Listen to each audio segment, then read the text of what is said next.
ஆமா, திமுக இங்க எடுப்பாரு. திமுக எவ்வளவு சேர்த்திருக்கேன் அதையும் கேட்கணும். ஆக தேர்தல் நேரத்தில் நான் தான் சொல்றேன், இது நாடாளுமன்ற தேர்தல், சட்டமன்ற தேர்தல் அல்ல.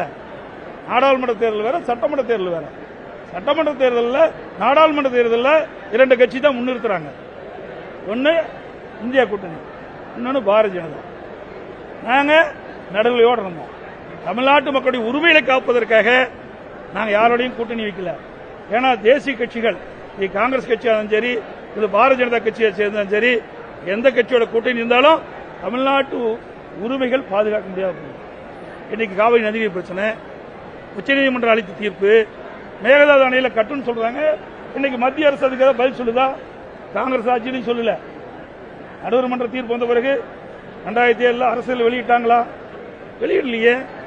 பாரதிய ஜனதா ஆட்சி இருக்குது. உச்சநீதிமன்றம் தீர்ப்பு அளிக்கப்பட்டு விட்டது. இன்றைக்கு உச்சநீதிமன்ற தீர்ப்பு இப்படித்தான், மேகதாது அணை கட்ட முடியாது என்று சொல்ல முடியுதா? அப்புறம் என்ன பிரயோஜனம்? மத்தியிலே ஆளுகின்றவர்களுக்கு அவர்கள் எது சாதகமோ அதைத்தான் பயன்படுத்துறாங்க.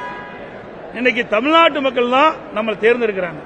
தமிழ்நாட்டு மக்களுடைய பிரச்சனை வருகின்ற பொழுது அதை முன்னிறுத்தி தீர்க்கக்கூடிய ஒரு சூழ்நிலை இருக்க வேண்டும் என்பதற்காகத்தான் நாங்கள் கணிச்சிருந்தோம்.